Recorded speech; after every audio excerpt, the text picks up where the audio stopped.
오늘은 하나님을 찬양하십시오 라는 제목을 가지고 말씀을 드립니다.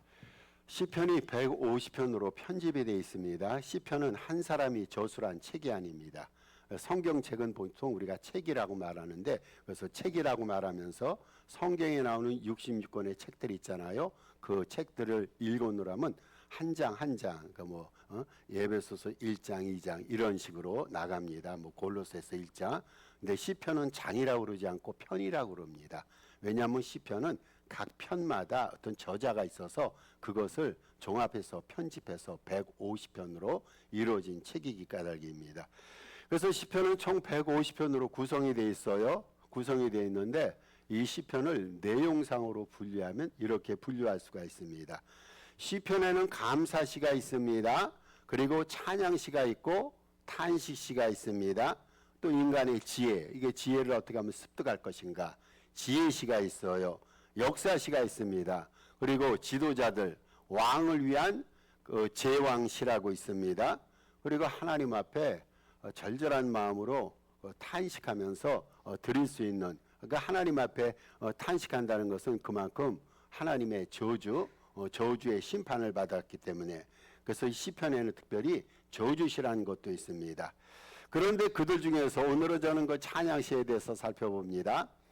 찬양시에 속하는 대표적인 시편들이 있어요. 146편으로부터 150편입니다.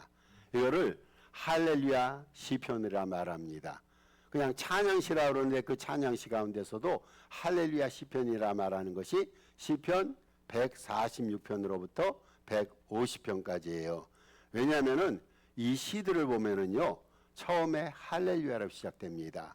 그리고 마치는 것도 할렐루야입니다. 여러분, 할렐루야란 말이 무슨 말입니까? 할렐루야란 말은 우리가 너무나 자주 지금 부르고 있잖아요. 이 할렐루야는요, 히브리어가 됩니다. 히브리어가 돼서 여호와를 찬양하라는 뜻입니다. 혹시 할렐루야 계속 읊조리는데 이게 기본적인 의미 아시면서 우리가 할렐루야란 단어를 이렇게 읊조리고 할렐루야라는 단어를 가지고 하나님을 찬양해야 됩니다. 여호와 하나님을 찬양하라는 뜻입니다. 구체적으로 표현하면 하나님께 대한 감사예요. 하나님은 우리에게 감사할 수 있는 조건을 너무너무 많이 베풀어 주셔서 인생을 살아가는 것은 하나님의 감사의 범위 속에 살아가는 거예요. 이를 감사를 표현할 때 어떤 말로 표현합니까? 그게 할렐루야, 할렐루야. 할렐루야는 여호와 하나님을 찬양하라. 왜 찬양합니까? 그분이 그저 감사해서 그러는 거예요. 머리끝에서 발끝까지, 우리의 태어날 때부터 세상 끝나는 날까지, 역사의 시작부터 역사의 종말까지 하나님의 은혜가 없으면 우리는 한순간도 살 수가 없어요. 온통 하나님의 은혜의 범주 속에 살아갑니다. 이 하나님의 은혜가 너무 감사해서 이거를 우리가 신앙 가운데 표현한 거예요. 그게 할렐루야입니다. 오늘 우리가 특별히 하나님을 찬양하라는 주제를 가지고 그렇게 오늘 설교 말씀을 듣습니다. 그래서 이 할렐루야는 하나님을 찬양하라, 하나님을 찬양하라는 이 말 할렐루야로 시편이 끝나는 것이 어떤 면에서 굉장히 적절하다고 생각합니다. 할렐루야로 시작해서 할렐루야로 끝나는 할렐루야 시편이 있는데, 시편은 그 성경에 보니까 시편 150편 그 마지막 말이 할렐루야가 됩니다. 너무나 할렐루야로 시편을 시작하고 할렐루야로 시편을 마감하는 것이 저는 신앙상으로 적합하다 생각합니다. 하나님께서는요, 우주 만물을 통해서 찬송을 받으시기에 합당하신 분입니다. 아무리 목사라든지 세상에서 성인 군자 같은 사람이더라도 우리가 당신을 찬송합니다. 여러분, 이거 굉장히 어울리지 않는 말이에요. 하나님을 향한 단어가 이게 바로 할렐루야입니다. 하나님께서는 우주 만물을 통해서 찬송을 받으시기에 유일하신 분입니다. 할렐루야라는 찬송은 하나님께만 돌려드리는 거예요. 아무리 똑똑하고 세상에서 업적과 공적을 많이 쌓아서 인기라든지 세상 사람들로부터 칭송을 받는 사람에게도 할렐루야라는 말을 우리가 돌릴 수가 없습니다. 요한계시록 5장 12절에 보니까 이렇게 말합니다. 큰 음성으로 이르되 죽임을 당하신 어린 양은 능력과 부와 지혜와 힘과 존귀와 영광과 찬송을 받으시게 합당하시도다. 예수님을 가르쳐서, 하나님이신 예수님을 가르쳐서 찬송을 받으시기에 영원히 합당한 분이다. 이렇게 말합니다. 오늘은 시편 147편에서 본문을 선택해 봤어요. 근데 147편 시편에 들어가면 1절 말씀에 이렇게 말합니다. 할렐루야, 우리 하나님께 찬송함이 선함이요 찬송함이 아름답고 마땅하도다. 시인이 147편을 시작하면서 찬송을 부르는 것이 뭐라고 표현하냐면 그게 착한 행위라는 거예요. 여러분, 하나님 앞에 우리가 착한 행위를 하잖아요. 그 착한 행위 가운데 가장 착한 일이 하나님을 찬송하는 일.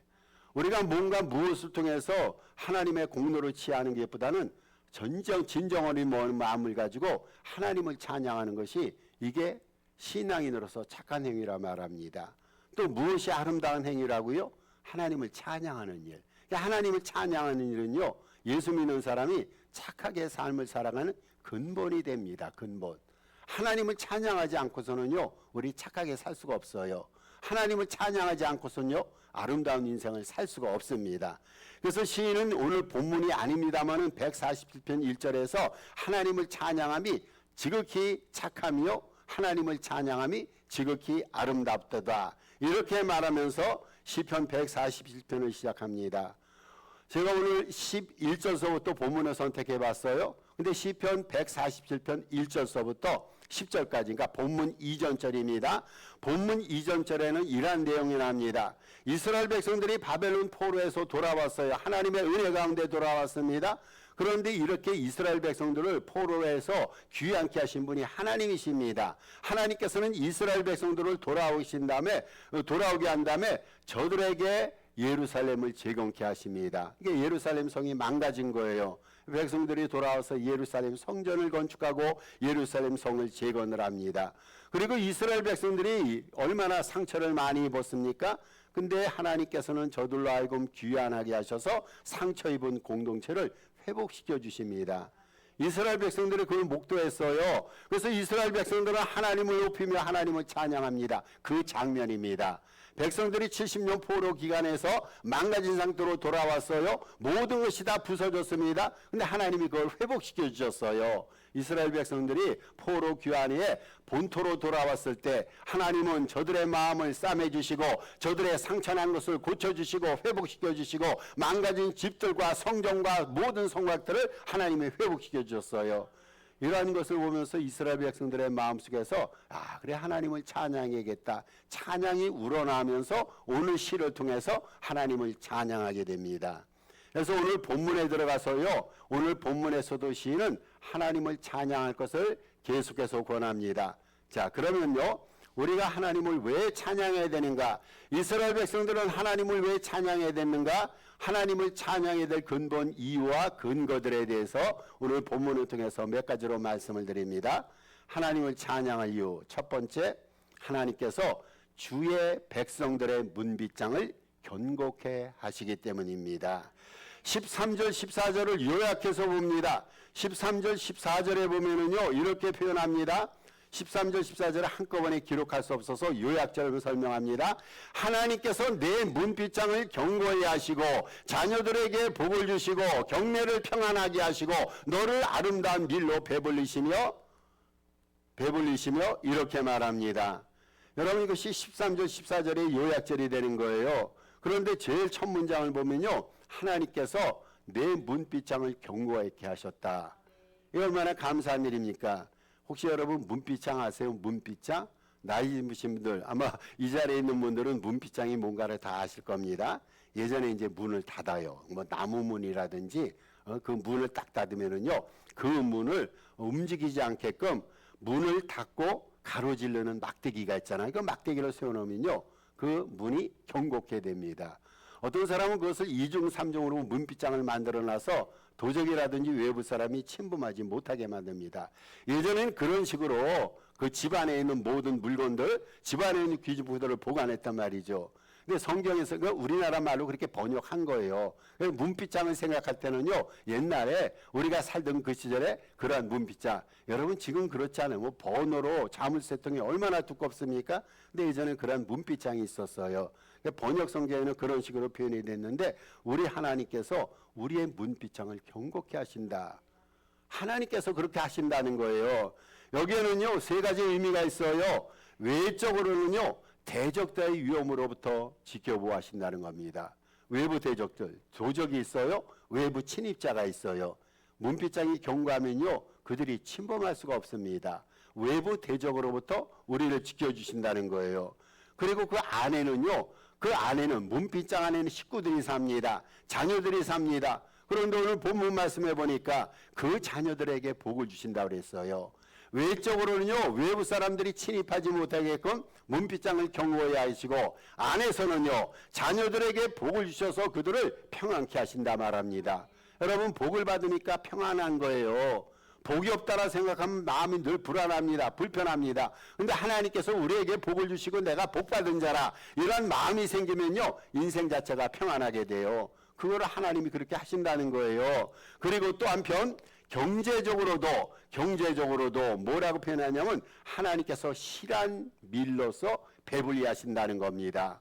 너를 아름다운 밀로 배불리시며, 지금 가을철 수확의 계절 아닙니까? 오후 백화가 들판에 이를 계절입니다. 그러면 어떤 그 수확물들은요, 그 연약해, 취약해요. 열매를 맺었습니다만 취약한데, 어떤 수확물들은요, 실합니다. 볼 때 거기에 많은 마음의 감동을 느끼게 됩니다. 그런데 우리 주님께서 그렇게 실한 밀로서 우리의 배를 배불리 하신다, 이렇게 표현합니다.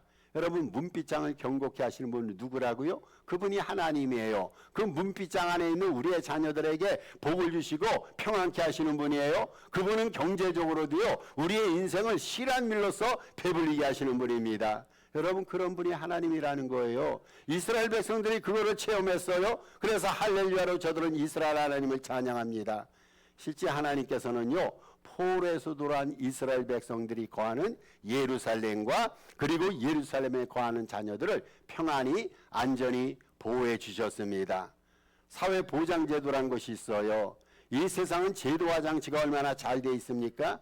여러분, 보험 시스템 참 잘 돼 있어요. 나이가 드신 분들을 향해서 노후 시스템 대책이 잘 되어 있습니다.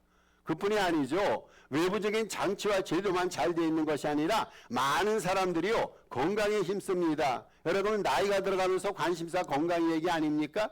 나이 든 사람이 모이면요, 다른 얘기 별로 안 해요. 건강 얘기합니다. 건강 음식 얘기합니다. 운동 얘기합니다. 많은 사람들이 건강에 힘씁니다. 영양식을 복용합니다. 여러분, 그렇다면은 인생이 건강해져야 되잖아요. 인생이 탄탄해져야 되잖아요. 평안해져야 되잖아요. 근데 삶의 자리가 그렇지 않아요. 제도가 잘 돼 있어요. 여러분, 미국에 있으면서 시스템이 얼마나 잘 돼 있습니까? 이 나라 선진국이에요. 누가 말해도 선진국이에요. 보험이라든지 노후 대책이 얼마나 잘 돼 있어요. 여러분, 바깥에 나가면요, 건강 음식 사 먹을 수가 있어요. 운동 시스템이 잘 돼 있어요. 그렇다면은요, 외부적인 시스템과 장치를 보면요, 우리는 분명히 평안하게 살아야 돼요. 잘 살아야 돼요. 그런데 때로는 그렇지 못할 때가 있어요.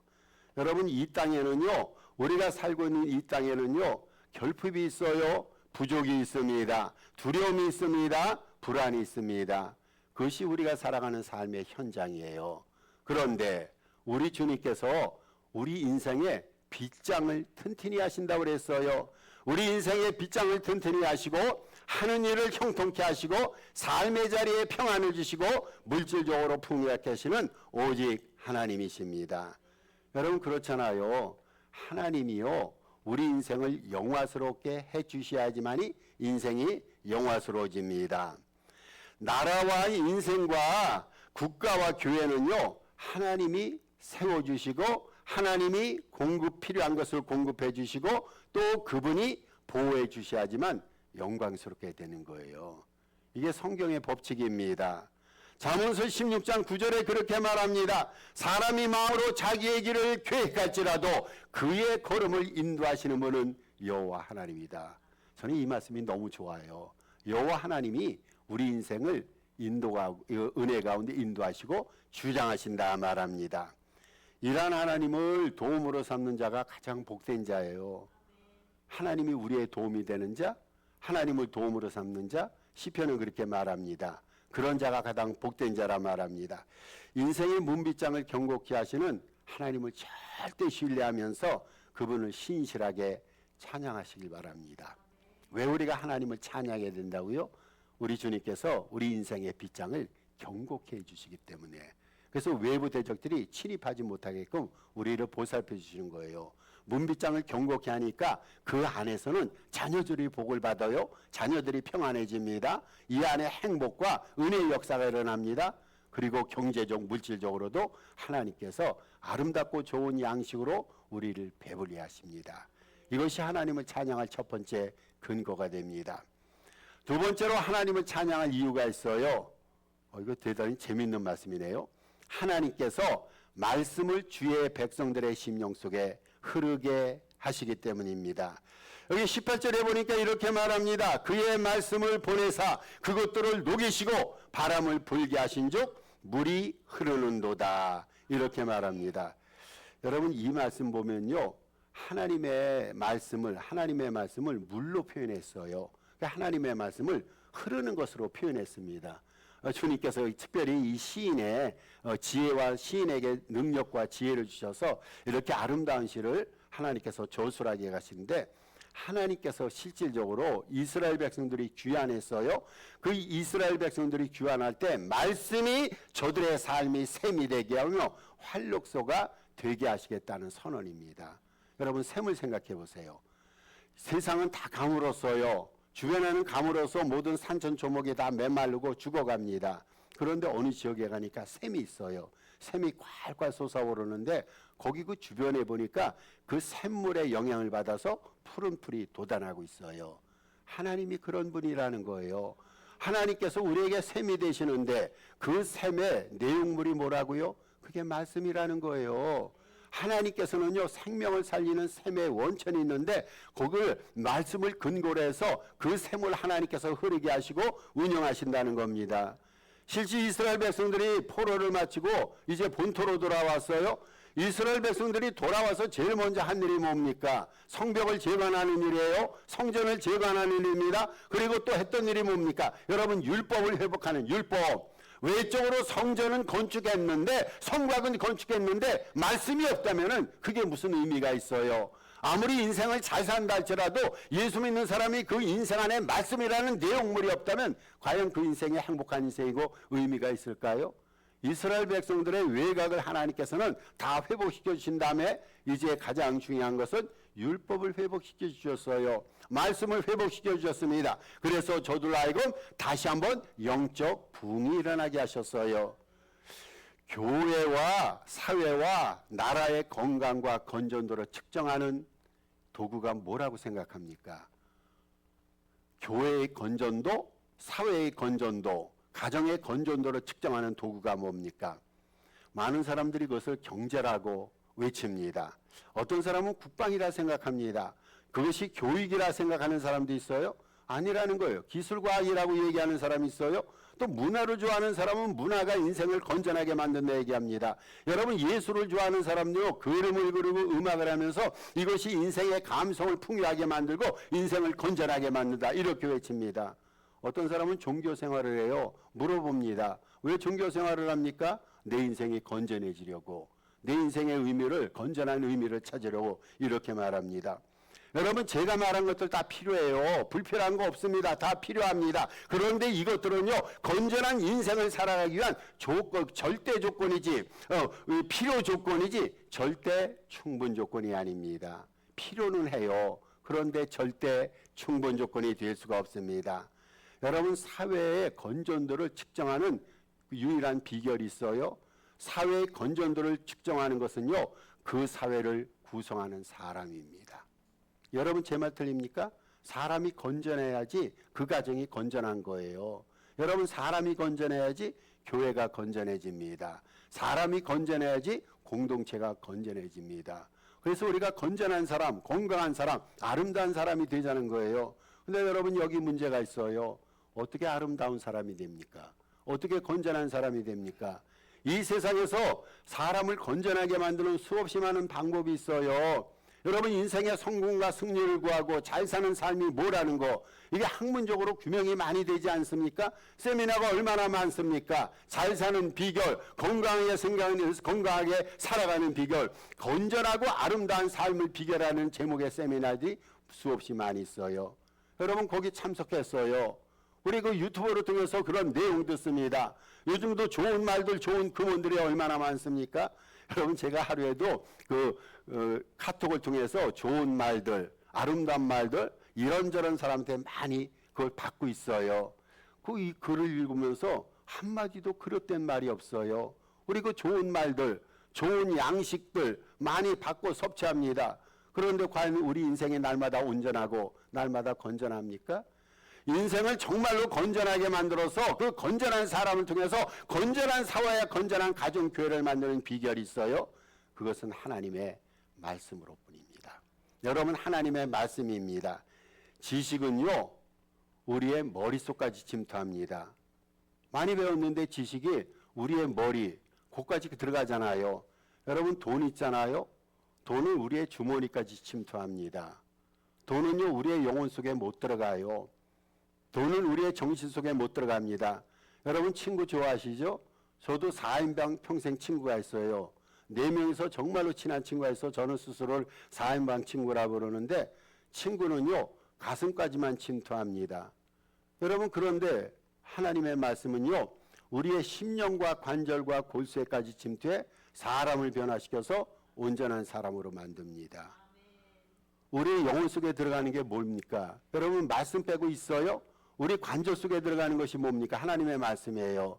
저는 우리가 어떤 사람은 골수암을 앓는다든지 뼈에 질병을 앓는 사람이 있어요. 근데 저는 분명히 확신합니다. 하나님의 말씀이요, 뼛속까지 들어가면요, 그 뼈가 낫고 골수가 낫는다고 생각합니다. 하나님의 말씀이 관절 속에 들어가면요, 관절병이 낫게 돼 있어요. 하나님의 말씀은요, 침투력이 있어요.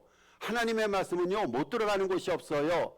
예전에 중공을 주계장막이라 그랬는데 하나님의 말씀이 거기도 들어갔어요. 예전에 소련을 철회장막 그렇게 얘기하지 않았습니까? 근데 하나님의 말씀이 철회장막도 들어갔어요. 공산주의가 70년 득세하다가 무너졌어요. 여러분, 사회주의도요, 하나님의 말씀으로 무너질 거예요. 우리가요, 염려할 거 없어요. 하나님의 말씀만 붙들고 있으면요, 그 말씀이 들어가요. 그 말씀이 침투해서요, 하나님의 말씀을 방해하는 온갖 대적을 다 부서뜨리고 망가뜨릴 거예요. 하나님의 말씀의 능력이에요.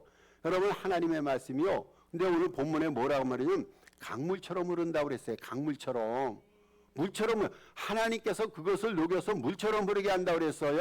우리의 심령 속에 하나님의 말씀이 시내처럼 흐르게 하신다. 여러분, 우리의 마음 속에는요, 하나님의 말씀이 냇물처럼 지금 흐르고 있단 말이죠. 얼마나 감사합니까?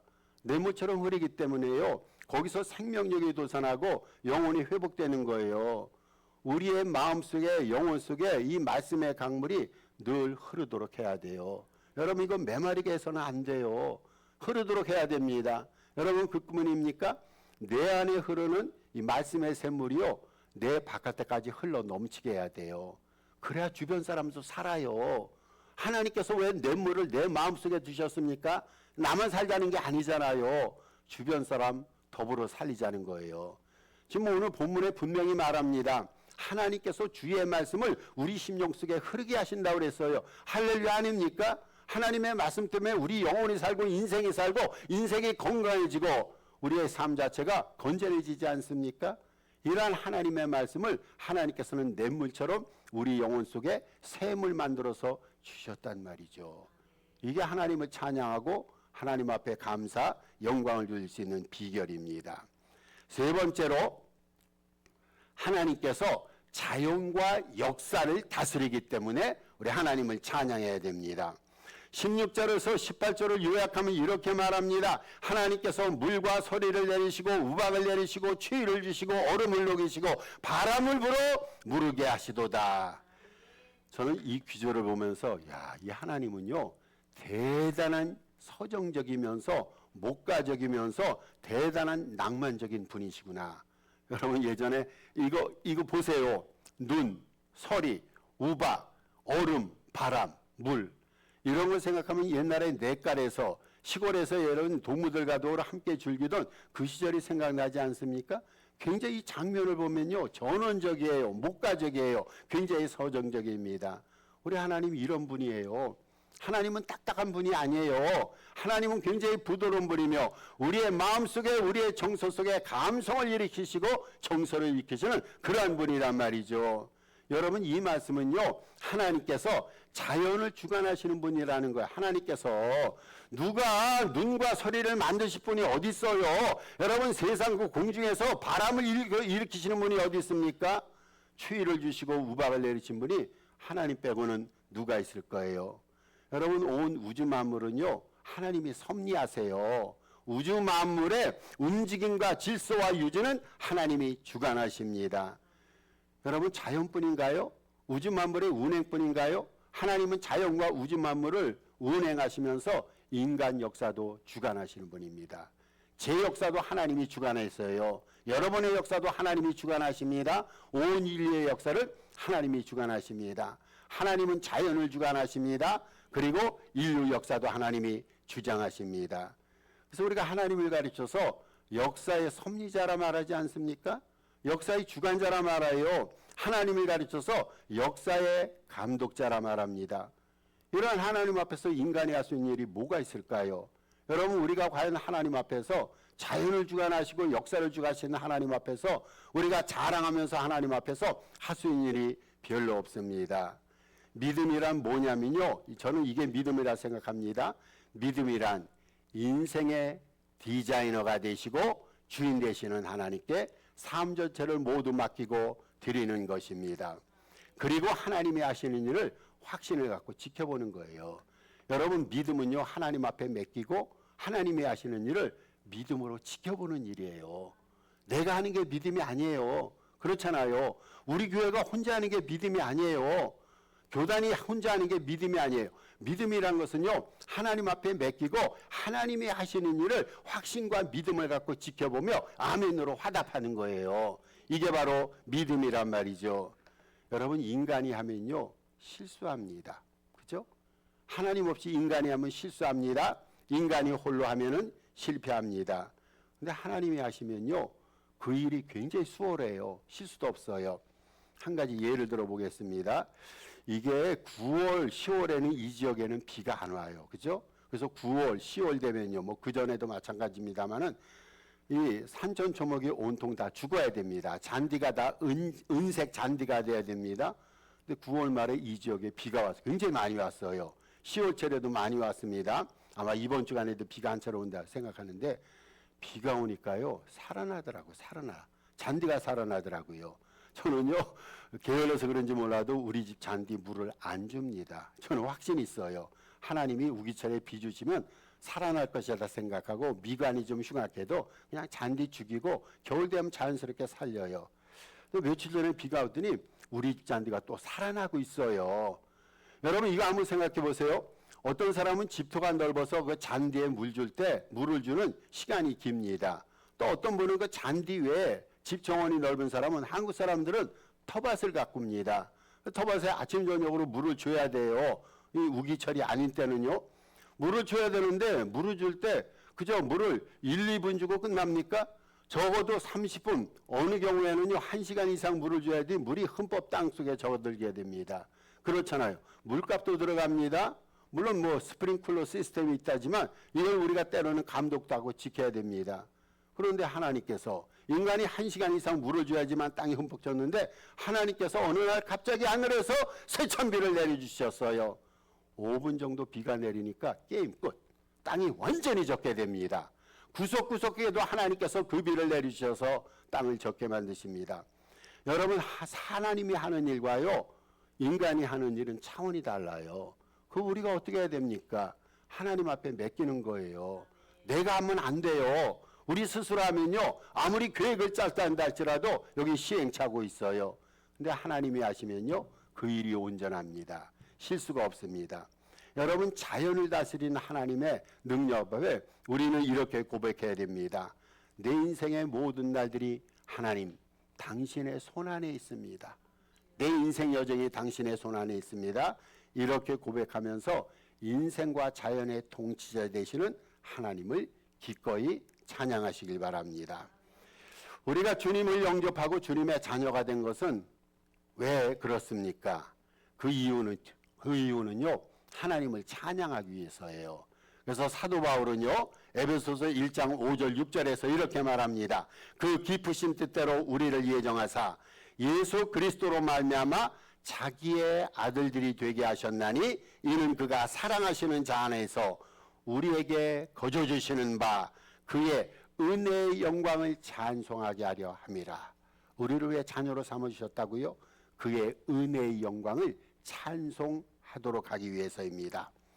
소요스러운 세상에서 인생의 문빗장을 견고케 하시고 말씀이 심령 안에 흐르게 하시고 인생과 역사를 선하게 통치하시는 하나님께 찬송과 감사, 영광과 존귀를 돌리시기를 주님의 이름으로 축복합니다. 우리 주신 말씀 생각하면서 그리고 11월 중에 기도 제목이 나왔습니다.